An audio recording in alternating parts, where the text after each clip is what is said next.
Whatever the mind can conceive and believe, the mind can achieve. Read that again, slowly, because that one sentence has quietly changed more lives than almost any other idea in human history. Now let me ask you something simple. What if the only thing standing between you and the life you want is not your bank account, not your education, not your background, but simply the way you are using your own mind every single day? That is exactly what Napoleon Hill spent his entire life proving to the world. In this video, we are going to break down all 13 principles from Napoleon Hill's Master Key in simple and easy English that anyone can understand and apply starting today. And here is something that will change how you see everything. Every single person is born with two envelopes. One envelope is full of riches. The other is full of penalties. And which one you open depends entirely on one thing: your mind. We are going to show you exactly how to open the right one. If you are new here, welcome to Book Verse, the channel where we turn the world's most powerful books into simple lessons you can actually use in real life. Make sure you like this video, share it with someone who needs it, and subscribe to Book Verse so you never miss a single lesson. Now, let us begin.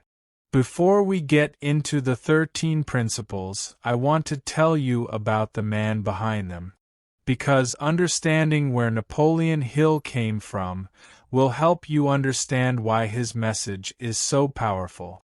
Napoleon Hill was born in 1883 in a tiny one-room cabin on the banks of the Pound River in Virginia. There was no electricity, no running water, no comfort of any kind, just a small family living in extreme poverty in one of the most rural parts of America. When Napoleon was just 9 years old, his mother passed away.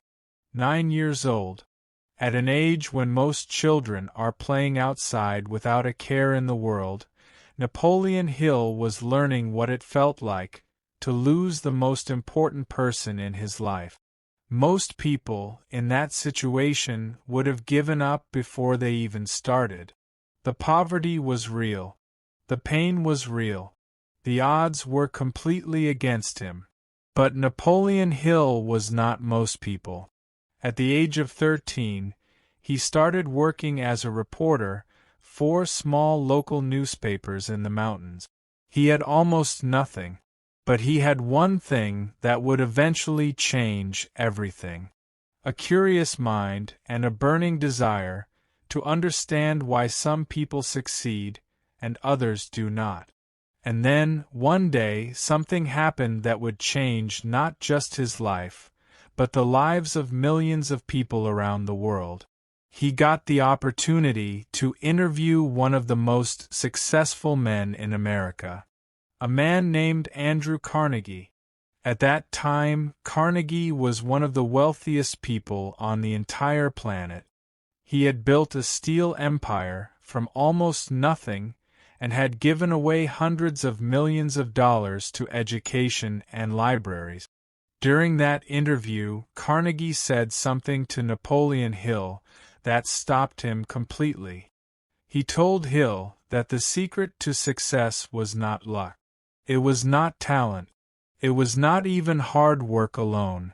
It was a specific philosophy, a set of principles that every great successful person had followed, whether they knew it or not. And Carnegie believed that if someone could study those principles, organize them, and teach them to ordinary people, it would change the world. Then Carnegie looked at Hill and asked him a direct question. Are you willing to spend the next 20 years of your life interviewing successful people, studying this philosophy, and putting it all together into one organized system? 20 years. With no guarantee of payment, no guarantee of success, just a mission and a handshake. Napoleon Hill said yes, and he kept that promise.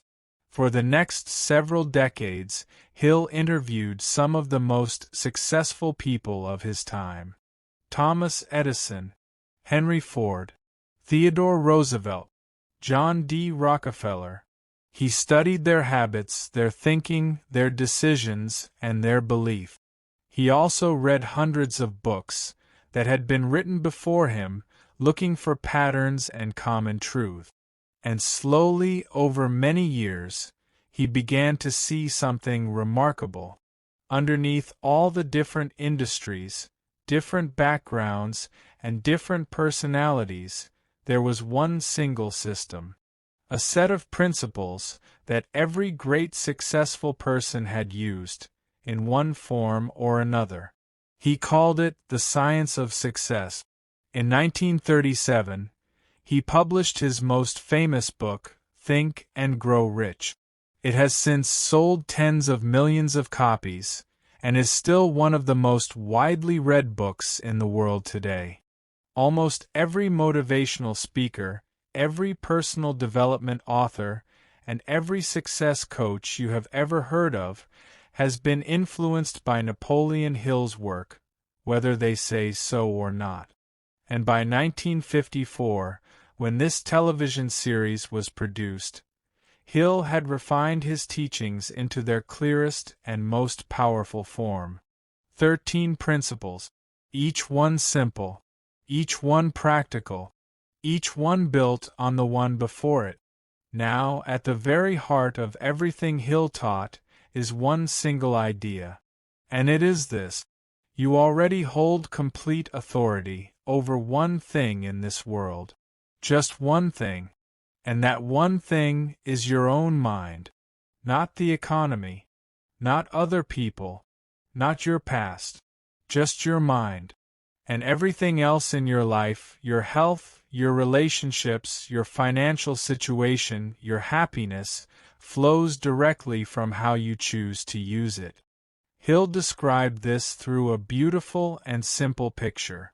He said that every single person arrives in this world with two sealed envelopes. The first envelope is labeled riches. Inside it, you will find sound health, peace of mind, freedom from fear, a positive mental attitude, and the material abundance of your own choosing. The second envelope is labeled penalties. Inside it, you will find illness, constant worry, indecision, fear, and a life of poverty and regret. Both envelopes belong to you. They have always belonged to you. But here is the part that most people never realize. You are the one who decides which envelope gets opened. Not your circumstances. Not your past. Not other people. You decide by the way you govern your own thinking every single day. That is the foundation of everything we are about to cover. Hill built his entire life's work around 13 principles. Each one builds on the last. Each one takes you one step closer to opening the right envelope. So let us go through every single one of them right now. Principle 1. Definiteness of purpose. Let me ask you something very simple. If you walked up to the captain of a large ship and asked him where the ship was going, and he looked at you and said, "I am not really sure, we are just sailing and seeing where we end up," would you feel safe on that ship? Of course not. A ship without a clear destination does not arrive anywhere meaningful. It just drifts. It moves with whatever wind is blowing that day. It goes wherever the current takes it. And most of the time, it ends up somewhere nobody wanted to go. Now here is the uncomfortable truth. Most people are living their entire life exactly like that ship. They wake up every morning and they react. They respond to messages. They follow other people's schedules. They deal with whatever problem shows up that day. They are busy, they are moving, they are working hard. But they have no clear destination. They have never sat down and decided, in specific and honest terms, exactly where they want to go and exactly what they are willing to do to get there. And because of that, years pass, decades pass, and one day they look up and realize that all that movement, all that busyness, all that effort took them somewhere they never actually chose. Hill calls this the absence of definiteness of purpose, and he says it is the single most common reason why people fail to achieve the life they are capable of living. Now let us talk about what definiteness of purpose actually means. It does not mean having a vague wish. It does not mean telling yourself, I want to be successful someday, or I want to have more money, or I want things to be better. Those are not purposes. Those are just feelings. A definite purpose is specific. It is clear. It is honest. It answers two very direct questions. First, what exactly do you want? Not in general terms. In specific terms. How much money do you want to earn, and by when? What kind of work do you want to be doing? What kind of life do you want to be living? What does a good day look like in the life you are trying to build? Second, what are you willing to give in return? Because Hill was very clear about this. There is no achievement without a price. Everything worthwhile in life requires something from you. Your time, your energy, your comfort, your old habits, your excuses. What are you genuinely willing to give in exchange for what you want? Most people can answer the first question, at least in vague terms. But they struggle deeply with the second one, because the second question requires honesty. It requires you to look at yourself clearly and decide what you are actually willing to sacrifice. And that honesty is exactly what makes a purpose real. Hill says, once you have your answers, write them both down. Not in your head. On paper. In clear, simple language. Write what you want. Write what you will give. And then read both of them out loud every single morning with a feeling of genuine gratitude, as if what you want is already on its way to you. Now, why does this work? Think about it this way. Your mind is like a heat-seeking missile. Once it has a clear target, it naturally begins moving toward it. It starts noticing opportunities that were always there but invisible before. It starts making connections. It starts filtering out distractions and focusing on what actually matters. But without a target, that same missile just flies in random directions, burning fuel, going nowhere. A clear purpose gives your mind something to lock onto. And once it locks on, everything changes. Every decision becomes easier because you have a filter. Does this move me closer to where I am going or further away?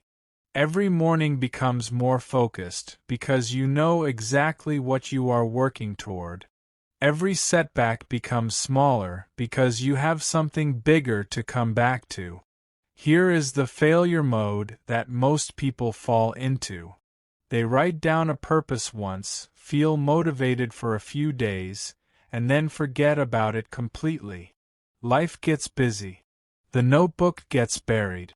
And the purpose slowly fades into the background. Hill says this is the most dangerous thing you can do.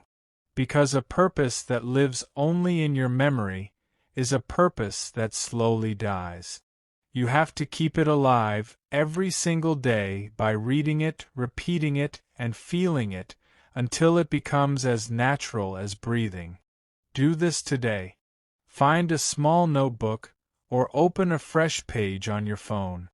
On the first page, write one clear sentence that describes exactly what you most want in your life right now. Be specific. Be honest. Then on the next page, write exactly what you are willing to give in return. Your time, your effort, your old habits, whatever it honestly requires. Then read both pages out loud every single morning this week. Just 7 days. And notice what begins to shift in the way you think and the way you move through your day. Because this one habit, this one simple daily practice, is where every other principle begins. Principle 2. The Mastermind. Let me ask you something honest. Think about the biggest goal you are currently working toward, the thing you want most in your life right now. And now ask yourself this question. Are you trying to get there, completely alone? If the answer is yes, Hill says you are making the most common and most costly mistake that people make on the road to success. Because no great achievement in human history was ever built by one person working alone. Not one. Let me tell you about a man named Henry Ford. When Henry Ford first started out, he was shy. He was not the most confident person in the room. He did not have the most education. He did not have all the answers. By many measures, he looked like someone who had very little chance of building anything significant. But Henry Ford understood one thing deeply that most people around him did not. He understood that he did not need to have all the answers himself. He just needed to know the right people who had the answers he was missing. So he started building alliances. First with his wife, who believed in him completely. Then with the people around him in his company, each one chosen carefully for the specific strengths they brought to the table. And together, that group of minds, working in genuine harmony toward a shared goal, built one of the greatest industrial empires the world had ever seen. Ford himself once said something remarkable. He said that he did not need to know everything. He just needed to know how to reach the people who did. That is the mastermind principle. So what exactly is a mastermind? Hill defines it very simply.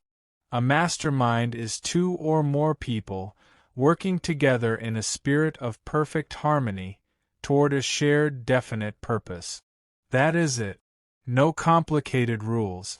No formal structure required. Just two or more minds, genuinely aligned, genuinely trusting each other, and genuinely working toward the same goal. And when that happens, something almost miraculous occurs.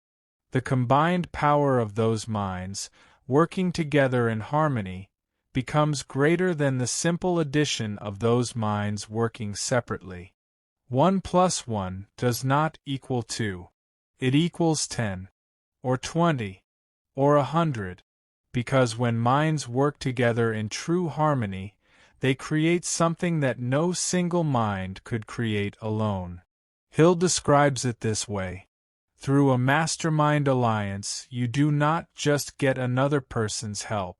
You get their knowledge, their experience, their network, their resources, and their energy.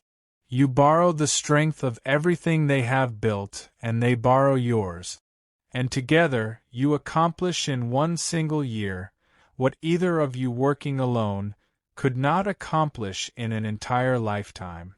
Now here is something very important to understand. A mastermind is not just any group of people. And it is not just any kind of relationship. The key word is harmony. Hill is very specific about this. The people in your mastermind must be genuinely aligned with your purpose. They must believe in what you are trying to build. They must bring a positive and constructive energy to every interaction. And they must be people who challenge your thinking, not just people who agree with everything you say.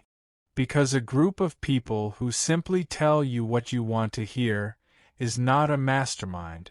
It is just a comfort zone with more people in it. A real mastermind pushes you. It fills the gaps in your thinking. It brings skills and perspectives that you do not have. And it holds you accountable in a way that you can never hold yourself. Now you do not need to be rich or famous to build a mastermind. You do not need to know CEOs or celebrities. Your mastermind can start with just one person. A mentor who has been where you want to go. A trusted friend who thinks differently from you. A colleague whose strengths complement your weaknesses. The size does not matter. The harmony does. Here is the failure mode that most people fall into with this principle. They hear the word mastermind and they think it means networking, going to events, collecting contacts, adding people on social media. That is not a mastermind. A mastermind is deep, not wide. It is built on genuine trust, genuine alignment, and genuine commitment to each other's growth. You can have 1,000 contacts and still be completely alone in your thinking. Or you can have 2 or 3 people truly aligned with your purpose and feel the power of an army behind you. Hill also points out something that most people overlook. A mastermind does not just give you practical help. It also gives you protection. When you are part of a genuine mastermind, you are far less likely to make the kind of isolated decisions that lead good people into bad situations, because the combined wisdom of the group catches what one mind alone would miss. Do this today. Take out a piece of paper and write down 3 names. 3 people in your life whose thinking you genuinely respect, whose values align with yours, and whose strengths fill in where you are weak.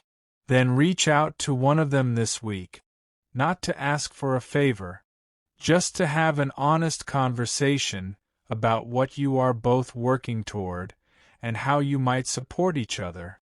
That single conversation could be the beginning of the most powerful alliance of your life, because nobody builds anything great completely alone, and you were never meant to. Principle 3. Going the extra mile. Imagine 2 people starting the same job on the same day at the same company. Same salary.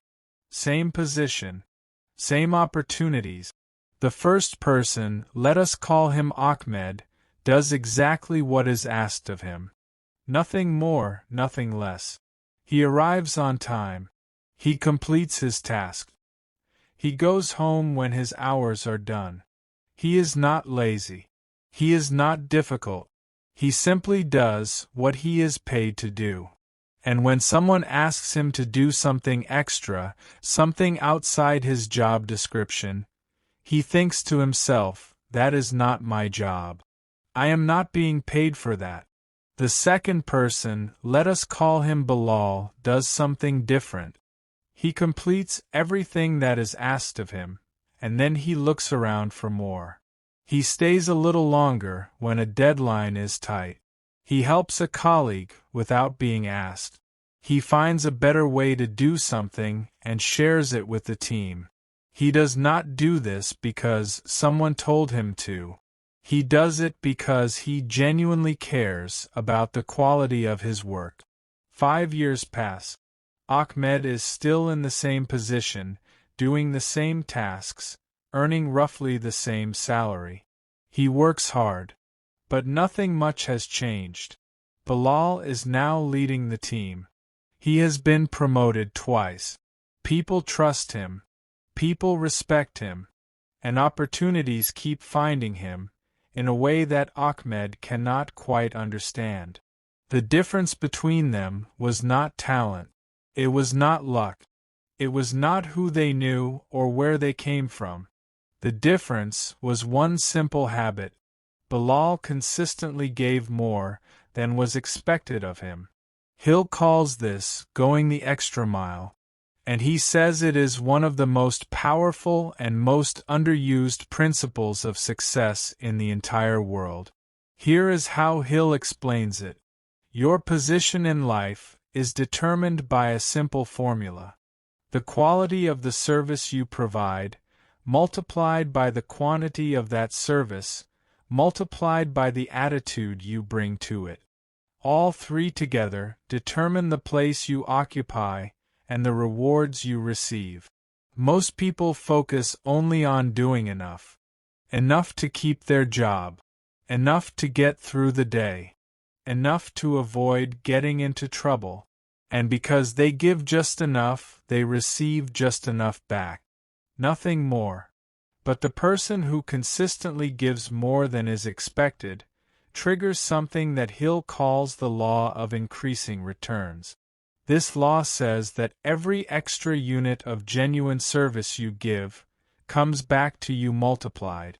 Not always immediately, not always from the same direction, but always in one form or another it comes back. Now here is the thought that stops most people from applying this principle.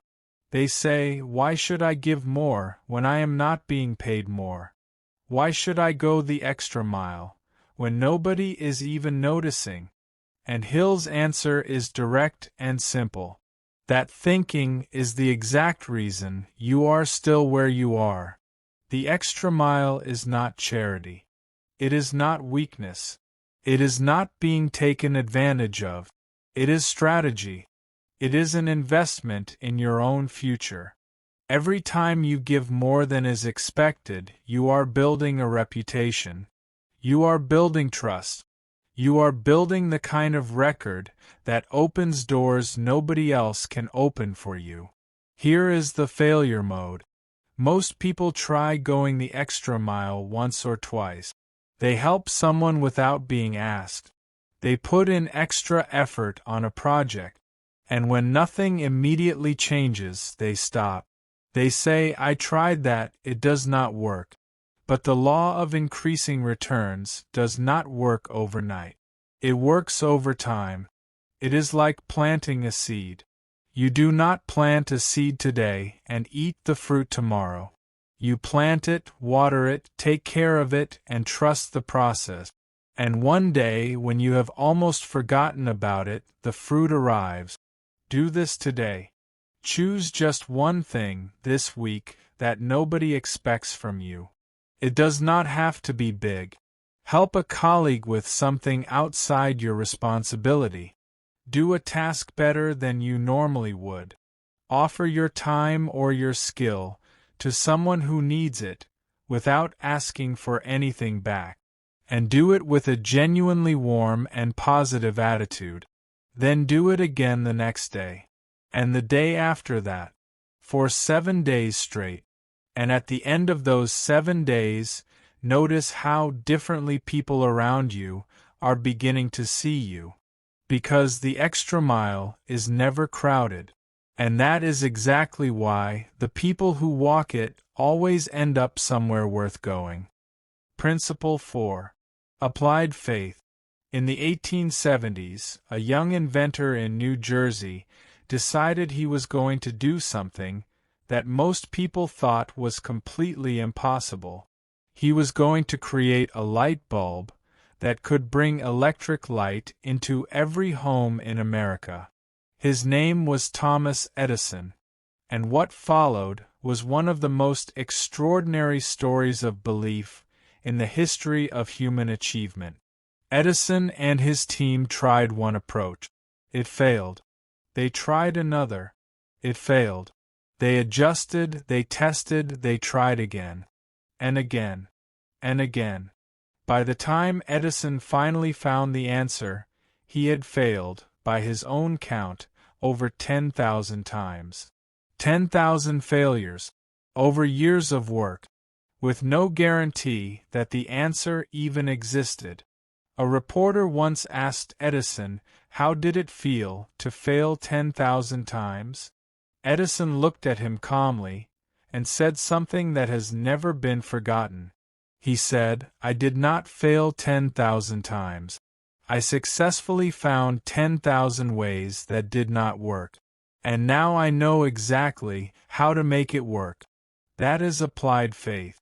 Not blind hope. Not wishful thinking. Not sitting quietly and waiting for good things to happen. Applied faith is a deliberate decision to keep believing in the outcome you are working toward, even when every piece of evidence around you seems to say it is not possible. Hill describes faith this way. It is the capacity for belief, pointed in the right direction. Most people have plenty of capacity for belief, but they point it in the wrong direction. They believe deeply that things will go wrong. They believe firmly that they are not good enough. They believe completely that success is for other people, not for them. And because they believe those things with such certainty, those things become their reality. Applied faith means you make a conscious choice to point that same capacity for belief toward what you want instead of what you fear. Hill used a simple and beautiful image to explain this.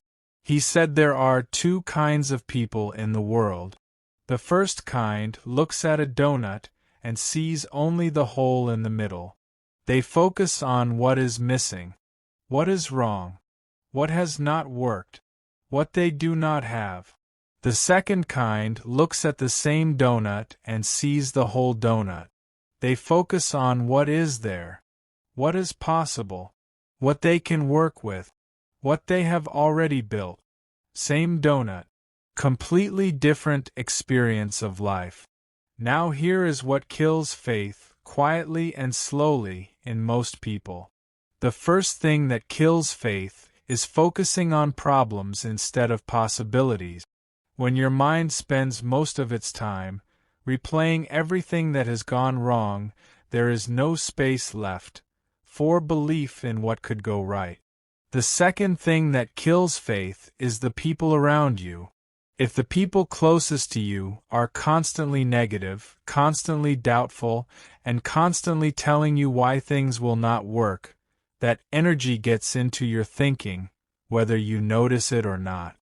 The third thing that kills faith is replaying past failures, as if they are permanent facts about your future. They are not.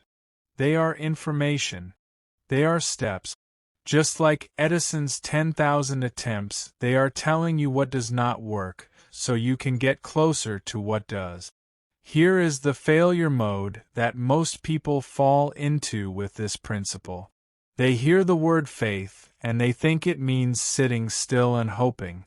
They wait for a sign. They wait for the right moment. They wait until they feel more confident. And they wait and nothing changes. Hill is very clear about this. Faith without action is completely empty. Applied faith means you move. You take the next step, even when you are not sure it will work. You act as if the outcome is already on its way to you. You behave like someone who believes because that behavior is what keeps the belief alive. Do this today. Think of one area of your life where doubt has been louder than belief, where you have been telling yourself, maybe it is not possible, maybe it is not for me. Write that area down. Then write 3 honest reasons why success in that area is still completely possible for you. Not reasons to feel good. Honest reasons. Real evidence that the outcome is achievable. Read those 3 reasons every morning this week, and let them be louder than the doubt. Because the only real difference between the person who gives up and the person who succeeds is not talent. It is not luck. It is the decision to keep believing one day longer than everyone else stopped. Principle 5. Pleasing personality. Think about 2 people you know in your life. The first person is incredibly smart. They have great ideas. They know their subject deeply. But every time you are around them, something feels off. They talk over people. They make conversations feel like competitions. They are difficult to disagree with. And after spending time with them, you feel somehow smaller than when you arrived. The second person may be not quite as brilliant, but something about them draws people in. They listen when you talk. They make you feel like what you are saying actually matters. They are warm, genuine, and easy to be around. And after spending time with them, you feel energized and valued. Now here is the question. Which of these two people do you think gets more opportunities in life? Which one gets more referrals, more support, more open doors? The answer is obvious. And Hill says this is not an accident. Your personality is the window through which the entire world sees your mind. It does not matter how much knowledge you have behind that window if the window itself is difficult to look through. People experience you before they experience your ideas, and how they experience you determines whether they open the door or walk away. Now here is what a pleasing personality does not mean. It does not mean being fake.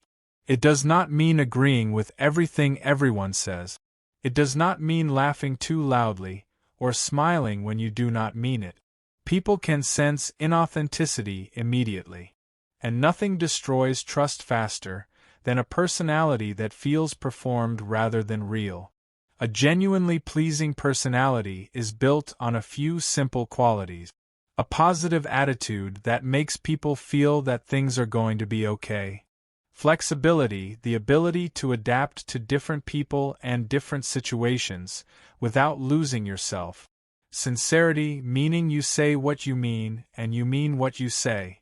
A natural sense of humor that makes interactions lighter and more enjoyable. And most importantly, the genuine ability to make other people feel valued, heard, and respected every single time they are in your presence. Hill says this clearly. All success in business and in life happens through people. Every opportunity, every promotion, every partnership, every sale, every meaningful relationship comes through a person. And people choose to work with, support, and open doors for the people they genuinely enjoy being around. The person with the best ideas but a difficult personality will almost always lose to the person with good ideas and a warm and genuine way of connecting with others. Because ideas need people to carry them forward. And people carry ideas forward for people they like and trust. Do this today. In every single conversation you have today, make one simple decision. Focus entirely on making the other person feel heard and genuinely valued. Ask questions. Listen fully. Do not talk about yourself unless someone directly asks you. Just give your full attention to whoever is in front of you. And at the end of the day, notice how differently people responded to you. Notice how the energy in your conversations felt. Because that shift, that simple and deliberate shift in how you show up for others, is where a pleasing personality begins. Principle 6. Self-discipline. Imagine you are building a bridge. You have the materials. You have the design. You have everything you need to get from one side to the other. But without something solid underneath, holding it all together, the bridge collapses before you ever cross it. Self-discipline is that something solid underneath. It is the bridge between where you are right now and where you want to be. And without it, every single principle we have talked about so far falls apart completely. You can have a definite purpose. You can have a powerful mastermind. You can have applied faith and a pleasing personality. But if you cannot make yourself do what needs to be done when it needs to be done, none of it matters. Because principles without action are just nice ideas. Now here is something that most people get wrong about self-discipline. They think the enemy of self-discipline is laziness. But Hill says that is not quite right. The real enemy of self-discipline is emotion. Think about your own life for a moment. How many times have you known exactly what you needed to do, but did not do it because of how you felt in that moment? You knew you needed to wake up early, but you felt tired. You knew you needed to have a difficult conversation, but you felt nervous. You knew you needed to work on your goal, but you felt unmotivated. You knew you needed to exercise, but you felt comfortable on the couch. The knowledge was there. The intention was there. But the feeling in that moment was stronger than both. That is the real enemy. not laziness, emotion. And Hill says, self-discipline is the ability to look that feeling directly in the face and act anyway. Not because you do not feel it, but because you have made a decision that your purpose is more important than your comfort in this moment. Self-discipline is not about being hard on yourself. It is not about punishing yourself for every mistake. It is simply about this. When the moment comes, and it always comes, when everything inside you is saying wait, rest, do it tomorrow, self-discipline is the quiet voice that says, no. We do it now. Because who we are becoming is more important than how we feel right now. Do this today. Think of one thing that you have been avoiding because it makes you feel uncomfortable. You already know what it is. It came to your mind the moment I said that. Do that one thing today. Not tomorrow. Not this weekend. Today. Take just one step toward it. Because that one step is where self-discipline is built. Not in the big dramatic moments, but in the small daily decision to act even when you do not feel like it. Principle 7. Positive mental attitude. Have you ever noticed that some people seem to attract good things almost naturally? Opportunities find them. The right people show up in their life at the right time. When something goes wrong, they somehow find a way through it faster than everyone else. And when you spend time around them, you leave feeling better than when you arrived. And then there are other people who seem to attract the opposite. Things constantly go wrong for them. Opportunities seem to pass them by. The right people never seem to show up. And when you spend time around them, you leave feeling drained and heavy. Hill says this is not coincidence. And it is not luck. Your mental attitude works exactly like a magnet. Positive mental attitude draws opportunity toward you. It draws the right people toward you. It draws resources, ideas, and energy toward you. And a negative mental attitude, quietly but consistently, pushes all of those things away. Now here is what Hill does not mean by a positive mental attitude. He does not mean pretending everything is fine when it is not. He does not mean smiling through pain, or telling yourself that problems do not exist. That is not positivity. That is denial. And denial never solved a single problem in the history of the world. A genuine positive mental attitude is something much more practical than that. It is the decision to look for the solution instead of staying focused on the problem.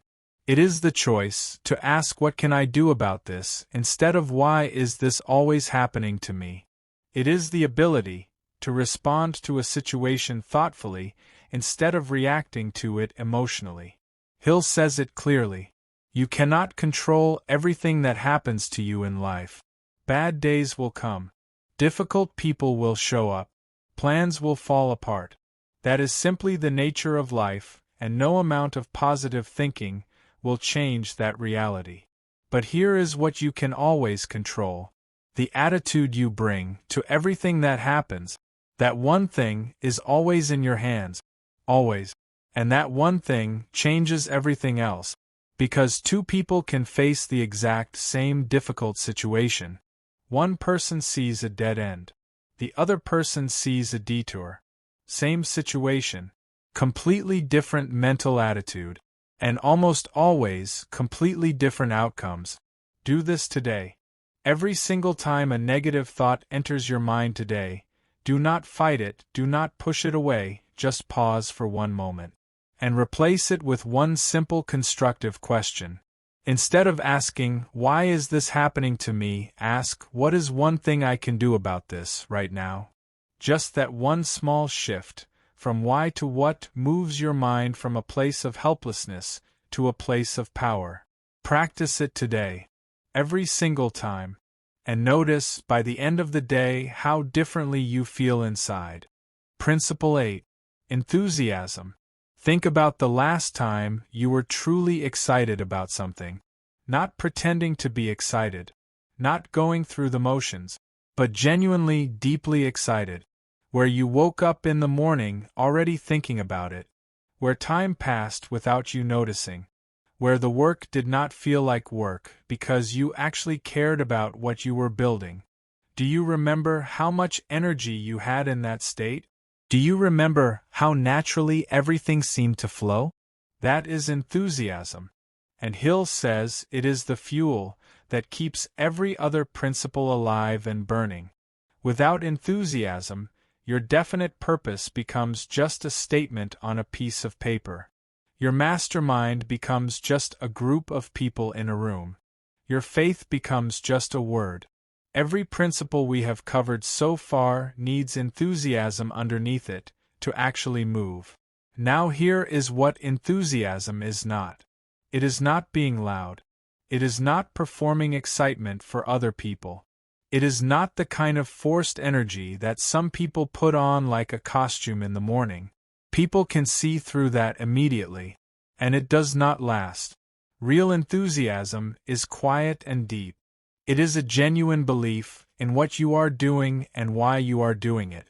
It is the feeling that comes naturally when your daily actions are connected to a purpose that truly matters to you. And here is something remarkable about enthusiasm.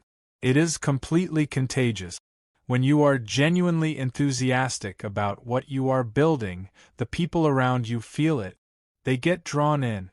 They want to be part of it. They work harder, think more creatively, and stay longer, simply because your energy transfers to them. Hill says nobody in the history of human achievement ever built anything truly great without genuine enthusiasm for what they were creating. Not one person. Do this today. Go back to the definite purpose you wrote in Principle 1. Read it out loud right now. And as you read it, remind yourself of the real reason behind it. Not the goal itself, but the why underneath the goal. The person you are becoming. The people you are building this for. The life you are working toward. Let that why reignite the enthusiasm that brought you to this work in the first place. Because when the why is clear, the enthusiasm takes care of itself. Principle 9. Personal initiative. Let me ask you something honest. Is there something in your life that you have been waiting to start? A business idea that you have been thinking about for months? A conversation that you keep putting off? A goal that you have been waiting for the right moment to begin?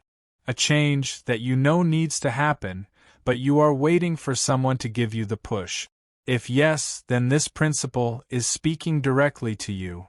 Hill says one of the most common and most costly habits in the world is the habit of waiting. Waiting for permission. Waiting for the right time. Waiting for someone else to go first. Waiting until everything feels perfectly ready. And the painful truth is that perfect moment almost never arrives on its own. The right time is almost never handed to you. Permission is almost never given to the person who is standing still, waiting for it. The world, Hill says, makes way for the person who knows exactly where they are going and moves toward it, without hesitation and without waiting to be told. Personal initiative is not a personality trait that some people are born with and others are not. It is a habit, a daily decision to be the person who moves first, who starts before they feel ready, who takes the first step, even when the full path is not yet visible. Because here is what most people never realize. Clarity does not come before action. It comes because of action. You do not figure everything out and then start moving. You start moving and the path becomes clearer with every single step you take. Do this today. Think of one thing that you have been waiting for someone else to start or waiting for the perfect moment to begin. Just one thing. And take the very first step toward it today. Not a big dramatic step. Just one small honest move in the right direction. Because that first step is where everything begins. And nobody is coming to take it for you. Principle 10. Learning from adversity. Nobody gets through life without being knocked down. Not one person. Not the most successful entrepreneur you admire. Not the greatest leader you have ever read about. Not the happiest person you know. Every single person, at some point in their life, faces something that hurts, something that stops them, something that makes them question everything they were building. The difference between the people who rise and the people who stay down is not how hard they were hit. It is what they do with the experience of being hit. Hill says something that sounds simple but goes very deep. He says, inside every single adversity, every failure, every painful setback, every difficult experience, there is a seed of something equal or greater in value than the thing that was lost. But here is the thing about seeds. They do not grow by themselves. You have to find them, you have to pick them up, and you have to plant them, deliberately and intentionally, in the direction of something better. Most people, when something goes wrong, ask the same question. Why is this happening to me? And that question, as natural as it feels, leads nowhere useful. It keeps your mind focused on the pain instead of the possibility. It keeps you looking backward instead of forward. Hill says the right question is never why. The right question is always what. What is this experience teaching me? What is this failure showing me that I could not have seen any other way? What can I take from this that will make me stronger, wiser, and better prepared for what comes next? Because your greatest successes in life are almost never built on a smooth and comfortable road. They are almost always built on the foundation of your most painful and difficult experiences. The failures taught you what did not work. The setbacks showed you where you needed to grow. The losses made you stronger in exactly the areas where you needed strength. Do this today. Think of one difficult experience from your past. Something that hurt at the time. Something that felt like a loss or a failure or a setback. And write down one genuine lesson that experience gave you that you are still carrying with you and using today. Just one honest lesson. Because the moment you can look at a painful experience and find the seed inside it, you have taken your power back. And that is exactly what Hill means by learning from adversity. Principle 11. Creative vision. Before the first iPhone ever existed, it lived inside someone's mind. Before the first airplane ever left the ground, it existed as a picture, in the imagination of two brothers from Ohio, who most people thought were completely crazy. Before every great building that exists in the world today, there was a blank piece of paper, and someone staring at it, seeing something that was not yet there. This is creative vision. And Hill says it is one of the most powerful and most underestimated abilities that every single human being possesses. Creative vision is not a gift that only special or talented people are born with. It is a habit. It is the practiced ability to look beyond what currently exists in front of you and clearly see what could exist in the future. Most people live entirely inside their current circumstances. They look at where they are right now and they let that determine what they believe is possible. If things are difficult right now, they believe difficulty is permanent. If opportunities seem limited right now, they believe limitation is their reality. They are so focused on what is that they never make space to imagine what could be. But every great life, every great business, every great invention, and every great achievement began exactly the same way. As a clear and detailed picture in one person's mind, before it was anything else. Before it was real, before it was visible, before anyone else could see it, someone saw it. And because they saw it clearly enough, and believed in it deeply enough, they found a way to make it real. Hill says, your imagination is not a place for daydreaming. It is a workshop. It is where your future gets designed and built before it arrives in reality. Do this today. Find 10 quiet minutes with no phone, no noise, and no interruptions. Close your eyes and imagine your life exactly as you want it to be 3 years from now. Not vaguely, Specifically, where are you living? What are you working on? How do you feel when you wake up in the morning? Who is around you? What have you built? Then open your eyes and write down everything you just saw. Because that picture is not just a dream. It is the first creation of the life you are going to build. Principle 12. Accurate thinking. Every single day you are making decisions. Some of them are small. What to eat, what to wear, how to respond to a message. And some of them are big. Whether to take a new opportunity, whether to trust someone, whether to invest your time, your money, or your energy in a particular direction. And here is something that most people never stop to examine. What are those decisions actually based on? For most people, the honest answer is uncomfortable.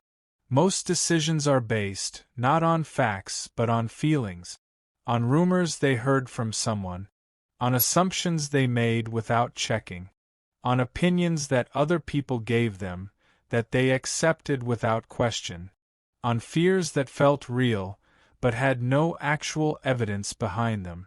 And when your decisions are built on those things, the outcomes of those decisions are built on sand.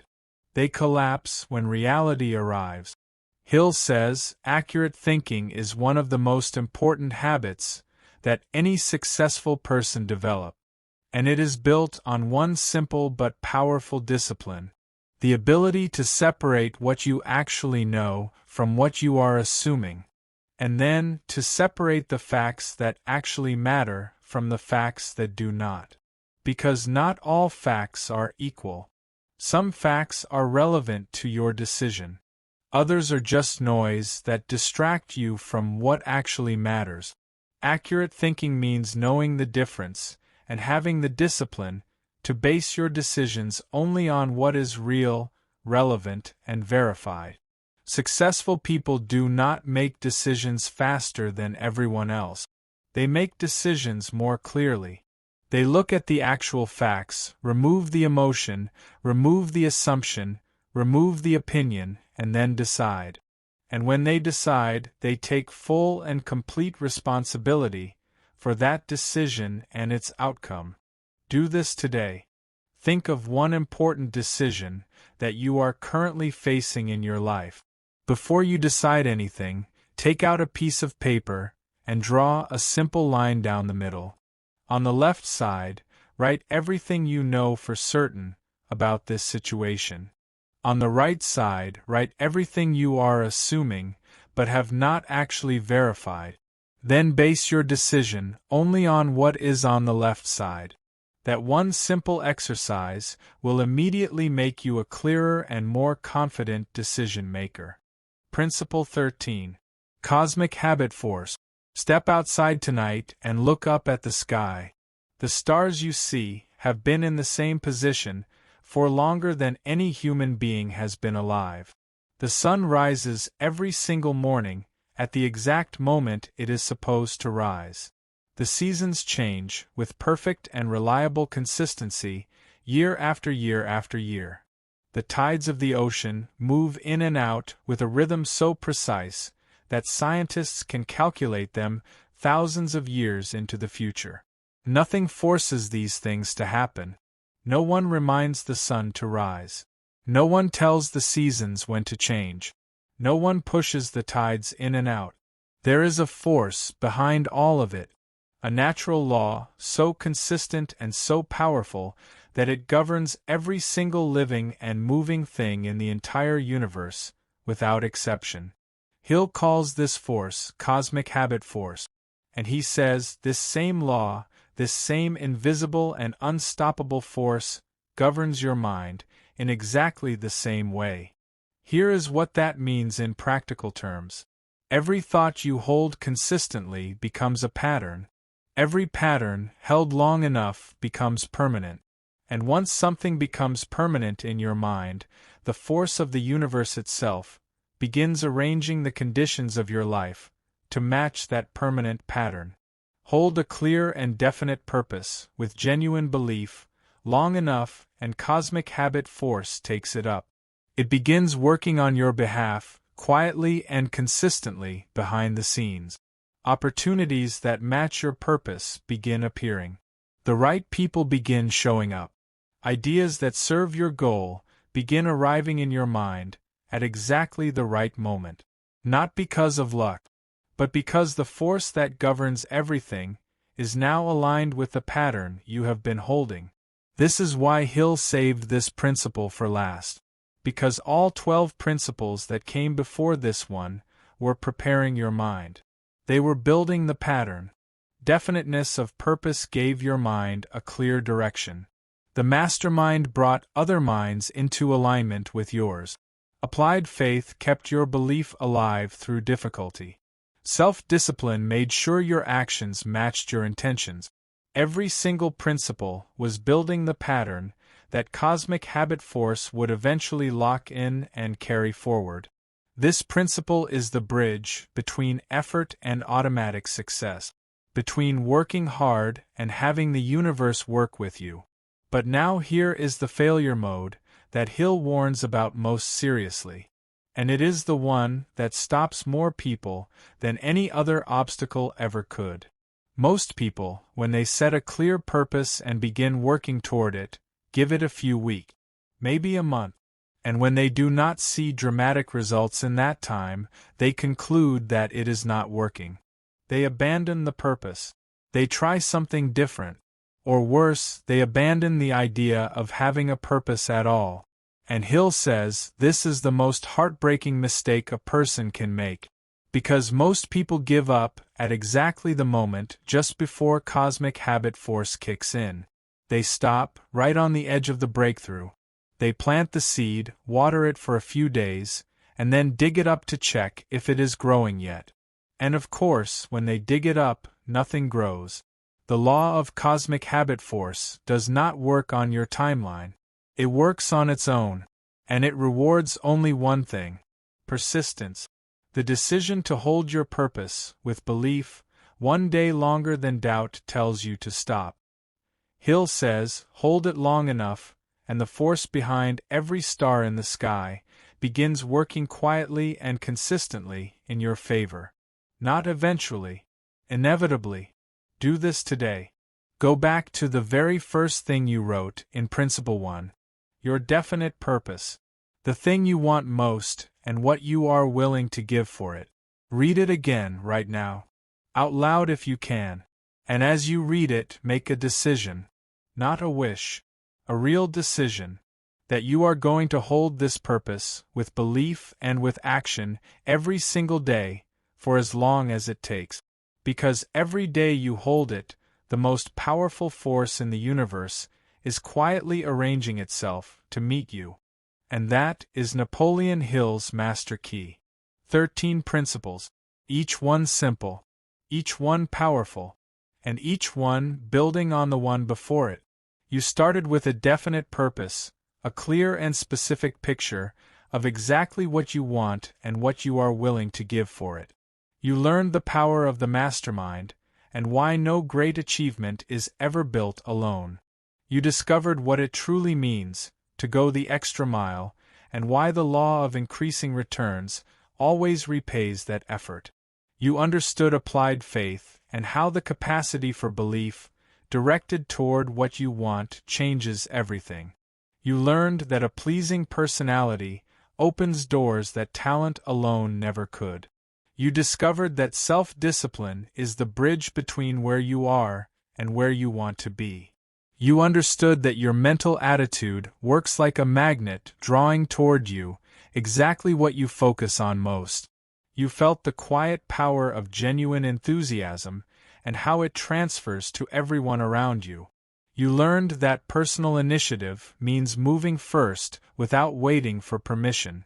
You understood that every adversity carries within it a seed of something greater.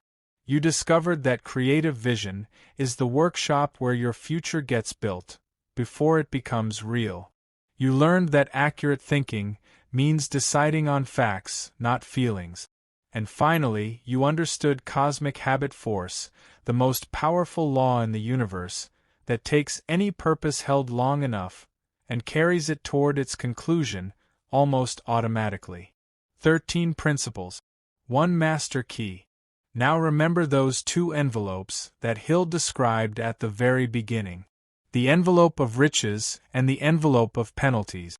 Both of them have always belonged to you.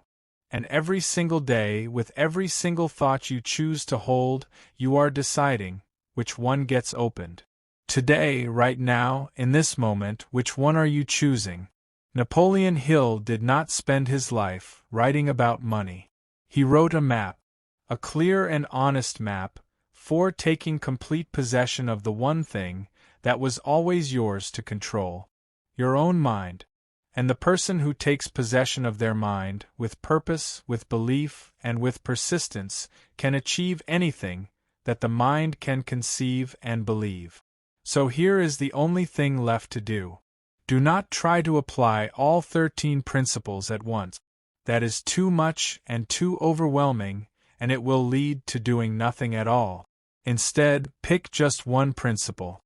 The one that spoke to you most deeply today. The one you know in your heart that you need the most right now. And apply it just this week. One principle. 7 days. That is where your master key begins. Thank you for watching. If this video helped you in any way, please like it, share it with one person who needs it, and subscribe to Bookverse, so you never miss a lesson that could change your life. We will see you in the next one.